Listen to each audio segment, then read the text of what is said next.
राधे राधे दोस्तों। आज हम जानेंगे कि भक्त और भगवान के बीच में होता है एक अटूट बंधन, अटूट रिश्ता। आज हम आपको जो कथा सुनाने जा रहे हैं उसमें ये भी बताएंगे कि भगवान एक ऐसा हमसफ़र है जो आपके बुरे वक्त में भी आपका हाथ नहीं छोड़ते, जो कभी भी किसी भी मोड़ पे आपको अकेला नहीं छोड़ते, हमेशा आपके साथ रहता है। तो चलिए सुनते हैं आज की कहानी। आज की कहानी है कि वृंदावन की एक भक्त ठाकुर जी को बहुत प्रेम करता था। वो भाव विभोर होकर नित्य प्रतिदिन उनका श्रृंगार करता था और आनंदमय होकर कभी रोता भी था, कभी तो नाचता भी था। एक दिन श्रृंगार करते हुए जैसे ही मुकुट लगाने लगा, तभी मुकुट ठाकुर गिरा दे रहे थे। बार बार ऐसा ही करता था। वो भक्त एक बार, दो बार, न जाने कितने बार ठाकुर के माथे पे मुकुट सजाया और ठाकुर ने मुकुट गिरा दे रहा था। तो भक्त को समझ में आ गया था कि ये छलिया तो आज लीला में मग्न है। भक्त को पता लग गया था कि आज ये छलिया उनसे लीला कर रहा था। एक समय के बाद भक्त को बहुत गुस्सा आ गया। वो ठाकुर से कहने लगे, तोह को तेरे बाबा की कसम मुकुट लगाई ले। पर ठाकुर तो ठाकुर है, वो तो किसी की कसम मानते ही नहीं हैं।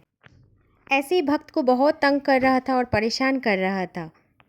जब ठाकुर जी ने मुकुट लगाई नहीं, तब भक्त ने अपनी मैया की कसम दे दिया कि तुझे तेरी मैया की कसम मुकुट लगा ले। मैया की कसम देने पर भी ठाकुर जी ने मुकुट नहीं लगाया। तब भक्त का गुस्सा और भी ज़्यादा बढ़ गया। अब भक्त का गुस्सा और भी ज़्यादा बढ़ गए। उसने सबकी कसम दे डाली। उसने बोला, तुझे मेरी कसम है, मुकुट पहन ले। फिर उन्होंने बोला, तेरी गायों की कसम, तेरी सखाओं की कसम, तेरी गोपियों की कसम, मुकुट तो पहन ले। लेकिन ठाकुर जी को तो आज लीला रचाने थे। उन्होंने मुकुट बिल्कुल भी नहीं पहने।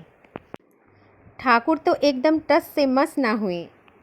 ऐसा देख के वो भक्त बहुत परेशान भी हो गया और दुखी भी हो गया।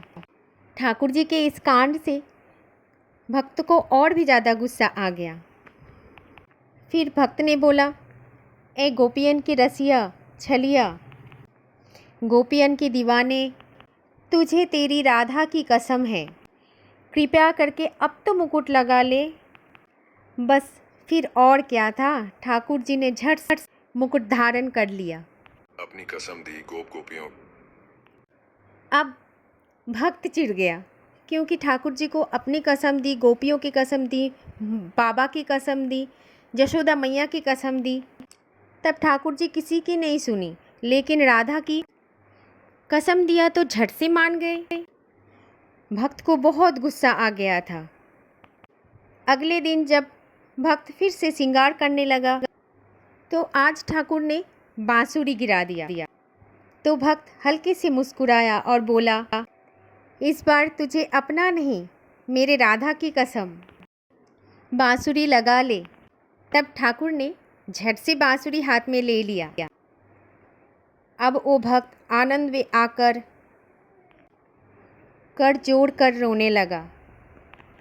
भक्त कहने लगा, ठाकुर मैं समझ गया, तुझे तो बस राधा के भाव समान निश्चल और निर्मल प्रेम ही पसंद है, समर्पण पसंद है, इसलिए राधा से इतना प्रेम करता है। अपने भाव को राधा भाव समान निर्मल बनाना है। अपने प्रेम को पूर्ण समर्पण रखे। सरलता में ही प्रभु को पाया जा सकता है। दोस्तों, ठाकुर जी को अगर पाना है तो राधा जैसा सरल और निर्मल बनिए, निश्चल बनिए, तभी ठाकुर जी आपके पास आएंगे। राधा जैसा प्रेम कीजिए भगवान से, तभी भगवान आपकी पकड़ में आएंगे। राधे राधे, हरे कृष्ण।